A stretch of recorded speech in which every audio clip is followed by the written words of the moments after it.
The Mandalorian Season 2 is bringing back some characters, creatures and places that we have seen in the prequels and know quite well. Many of them have been long awaited, so we'll take a look at incredible Easter eggs from The Mandalorian Chapter 9. Boba Fett returns for real. It is the character that most of the Star Wars fans have been waiting for, the bounty hunter. So very similar to the main character of The Mandalorian Season 2. And here he is, Boba Fett himself, played by Temuera Morrison. You may know this actor from the role of Boba Fett's clone father. This time the fans can be really satisfied with the amount of time and action dedicated to this one. He arrives at the end after the closure of the story in the episode, and it is a nice surprise for those who have not seen that coming. Jango Fett's son seems to be here to stay this time, and he is once again not in a friendly mood, as we could have expected from him. Not scared of anything and ready for action. The tension is built step by step, and at some point we can see Boba Fett's armor and nobody can be sure that the real one will ever appear. Yet he's alive and kicking. Hey, if you want to learn some more about the comeback in your favorite productions, subscribe to our channel and like it, just to make sure you will not miss any of our other videos and ideas. Enter the Krayt Dragon. Krayt dragons are amazing, enormous and scary creatures which appear in the Star Wars universe from time to time. Their skeletons are visible in the Dune Sea just after R2-D2 and C-3PO crash and take their famous walk. And they are big, we can tell. As throughout the series, the live Krayt dragons have never been given a proper space or role. They have appeared during many scenes as a part of the background, filling the gaps and creating the needed tension. Mos Pelgo, a town on the famous Tatooine, has often been endangered by them, so their name brings fear among the residents. No wonder that when Mando and Cobb Vanth made their deal to fight and eliminate those creatures for good, the real fans could tell what a great task they have undertaken.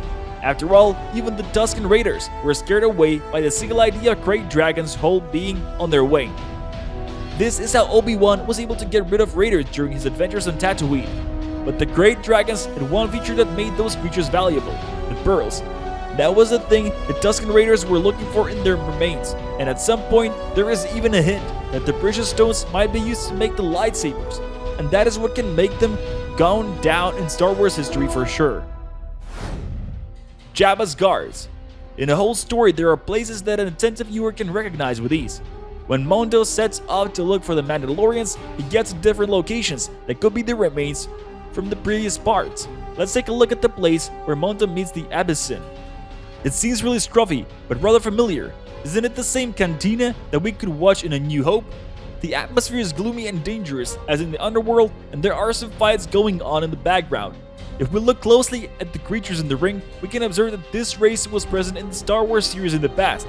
These are exactly the guys who served as Jabba's guards back in the 1983 The Return of the Jedi. Yet that is not the only comeback in The Mandalorian Season 2, as there is another race coming out. In Mos Pelgo's bar, you should spot a bartender. He's the representative of a Wigwai. As Mando gets further and further in his search for another Mandalorians, we get deeper into the world we have already had a chance to take a glimpse on in the previous episodes of Star Wars. Just be attentive and look around. Can you see Cobb Vanth? It is exactly the same actor who played in Deadwood together with W. Earl Brown, the bartender at Mos Pelgo. What a meeting, isn't it? Boba Fett returns. Kind of. As we have already mentioned Cobb Vanth, let's take a closer look at this character. Some attentive viewers might remember him, yet we probably have to remind most of you that he appears in the book written by Chuck Wendig in 2015 and called Aftermath. In the story, he's a hero who saves Freetown from enemies and gets an armor from the Jawas. The Mandalorian brings him back by describing his adventures and showing him much more than in the before-mentioned novel.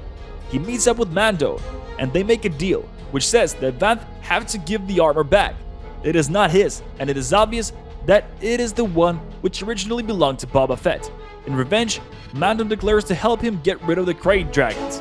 And as we have mentioned them before in the video, as the fans would know, it is not an easy or safe task.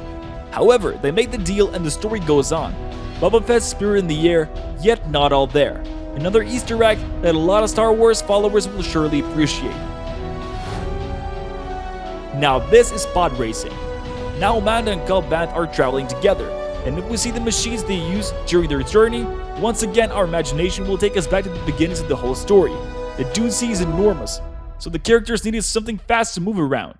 and the construction of Van's machine strongly resembles the young Anakin had during the pod race. The big engine, the sit on the side, even the color bring back the memories. There is not even one hint saying that we can observe the exact pod or at least its replica, yet for Star Wars fans there are no doubts. After all, there is no better way to float over the vast sandlands in search of the deadly creatures called the Krayt Dragons. Tatooine callback. Tatooine, one of the most important planets in the whole Star Wars saga. This world comes back in The Mandalorian Season 2, as Mando goes there and looks around so the viewers can go back with him. Those who have read the story in Aftermath will soon realize that they are in Freetown, the place described in the book. A place that is dangerous, filthy, and the first time on the screen. It is called Mos Pelgo, and takes us back to the world of Tatooine, with its inhabitants all the way through. We can take a look at the Womp Rats and some others that were just roughly mentioned or showed in the previous versions. The Mandalorian will also take us to the Mos Eisley, that first appeared in the world of Star Wars back in 1977 in A New Hope, and held the Chalmun's Cantina, an important place also in the first part of The Mandalorian. Another known name is Mos Espa, the home of Anakin Skywalker. It is really worth to take the trip with Mando, as he visits and shows a great part of Star Wars history there. R5-D4 is still kicking.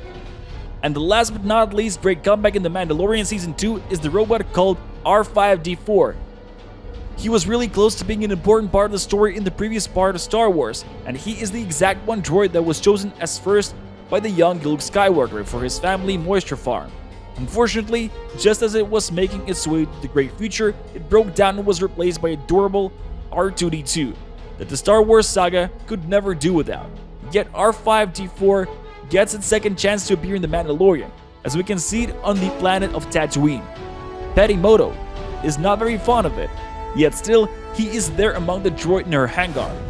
So there is not much left to do for you but to jump to the world of The Mandalorian and go back in time with Mando, set on the journey with him. And we're going back to look for some more of your favorite Easter eggs. Stay tuned, subscribe to our channel and like it. There is more on the way.